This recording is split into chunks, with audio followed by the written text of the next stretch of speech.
नमस्कार। आज से सबसे पहले हम हमारी केंद्र सरकार को धन्यवाद देंगे कि आज से अंग्रेजों के बनाए हुए 3 कानूनों का बदलाव हो रहा है।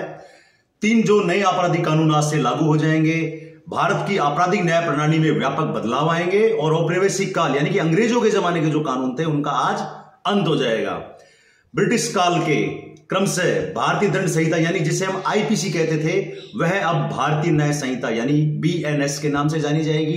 दंड प्रक्रिया संहिता यानी सीआरपीसी की जगह अब भारतीय नागरिक सुरक्षा संहिता यानी बीएनएसएस और भारतीय साक्ष्य अधिनियम इंडियन एविडेंस एक्ट की जगह अब भारतीय साक्ष्य अधिनियम यानी बीएसए के नाम से जाने जाएंगे। नए कानूनों से आधुनिक भारत की एक नई प्रणाली स्थापित होगी जिसमें 0 एफआईआर कहीं भी दर्ज कराई जा सकेगी। जहां पे घटना होगी वहीं पे करवाई जा सकेगी। पुलिस में ऑनलाइन शिकायत दर्ज कराना एसएमएस के माध्यम से और व्हाट्सएप के माध्यम से हो जाएगा। पुलिस को भी मोबाइल फोन पर एसएमएस के जरिए सम्मन भेजने जैसे इलेक्ट्रॉनिक माध्यम और अन्य जघन्य अपराधों के वारदात स्थल की अनिवार्य वीडियोग्राफी जैसे प्रावधान भी आज से शामिल हो जाएंगे। अब देश में 511 जो कि पहले अंग्रेजों के जमाने में 511 धाराएं थी, अब भारतीय न्याय संहिता में वह 358 ही रह जाएंगी।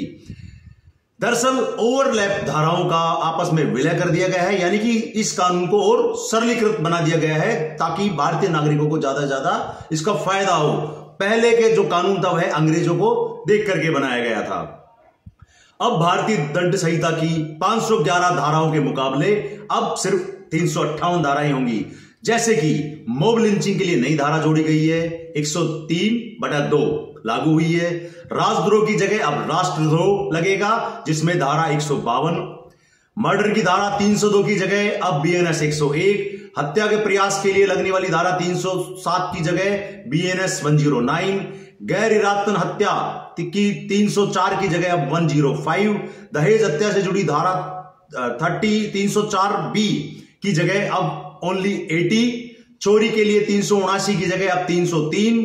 इसी तरह रेप की धारा 376 से बदलकर 64। छेड़छाड़ का मुकदमा अब 74 के तहत दर्ज होगा। धोखाधड़ी का केस यानी कि 420 की धारा अब खत्म हो गई है। अब हम किसी को 420 नहीं कह पाएंगे, अब 420 की जगह 318 कहलाएगी। लापरवाही से मौत का मामला 106 के अंतर्गत आएगा जो पहले 304A में आता था। आपराधिक षड्यंत्र जिसे हम 120B के नाम से जानते थे उसकी जगह अब धारा 61 लागू होगी। मानहानि के लिए धारा 499500 की जगह अब 356 लागू होगी। लूट और डकैती के लिए 309 और धारा 310 होगी।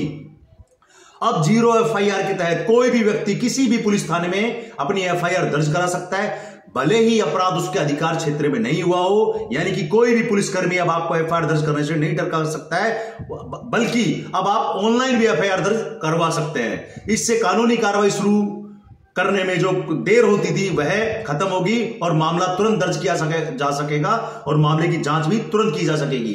कानून के तहत आपराधिक मामलों में फैसला मुकदमा पूरा होने के 45 दिन के भीतर आएगा और पहली सुनवाई 60 दिन के भीतर ही आरोप तय कर दिए जाएंगे। दुष्कर्म से पीड़िताओं का बयान अब महिला पुलिस अधिकारी और उसके अभिभावक और गैर उसके रिश्तेदार की मौजूदगी में ही दर्ज होंगे और मेडिकल रिपोर्ट 7 दिन के भीतर ही देनी होगी। और यह जो बयान है पीड़िता के जो बयान है उसकी इच्छा के अनुसार उसकी जगह पर लिए जा सकेंगे। उसके लिए अब पीड़िता को बार बार थाने नहीं बुलाया जाएगा। इसी तरह नए कानून में संगठित अपराध और आतंकवाद के कृत्य को भी परिभाषित किया गया है। राष्ट्रद्रोह की तरह जैसे कि बताया देशद्रोह लाया गया है। अब जहां भी पुलिस तलाशी लेगी या जब्ती की कार्रवाई करेगी उसकी वीडियोग्राफी करना अनिवार्य हो गया है। पहले इन मामलों में गोलमोल हो जाता था और कुछ होता कुछ और था और दिखाया कुछ और दिया जाता था।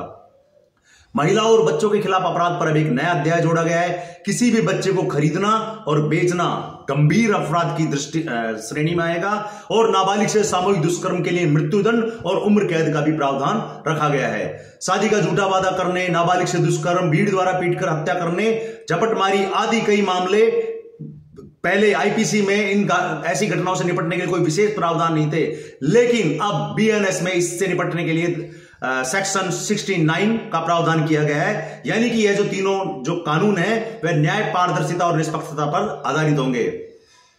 नए कानूनों के तहत कोई भी व्यक्ति पुलिस थाना गए बिना ही इलेक्ट्रॉनिक संचार माध्यमों के से भी घटनाओं की रिपोर्ट दर्ज करवा पाएगा। इससे मामला दर्ज कराना और आसान हो जाएगा और पुलिस जो है वो कार्रवाई तेज होगी। नए मामले में सबसे एक बड़ा दिलचस्प पहलू एक यह भी है कि गिरफ्तारी की सूरत में व्यक्ति को अपनी पसंद के किसी व्यक्ति को अपनी स्थिति बताने के बारे में सूचित करने का अधिकार भी दिया गया है। पहले क्या होता था, आरोपी को उठाकर लाया जाता था थाने में और उसके मोबाइल फोन और उसके जो भी संचार साधन थे उसको जब्त कर लिए जाते थे या कहीं जबरदस्ती से जब्त कर लिए जाते थे। लेकिन अब ऐसा वह नहीं कर पाएंगे और जो गिरफ्तार व्यक्ति है किसी एक को सूचना दे सकेगा। 2 महीने के अंदर पूरी जांच होगी। नए कानून में महिलाओं और बच्चों के खिलाफ अपराधों की जांच को प्राथमिकता दी गई है, जिससे मामले दर्ज किए जाने के 2 महीने के अंदर अंदर जांच पूरी की जाएगी। नए कानून के तहत पीड़ितों को 90 दिन के भीतर अपने मामलों की प्रगति पर नियमित रूप से जानकारी पाने का अधिकार दर्ज किए जा सकेंगे।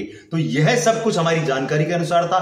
फिर भी आप आधिकारिक रूप से ये जो तीनों जो दंड संहिताएं चेंज हुई हैं, तीनों जो नए कानून आए हैं, उनके लिए आप इनके आधिकारिक जो सूचना है उसी को ही अधिकृत माने।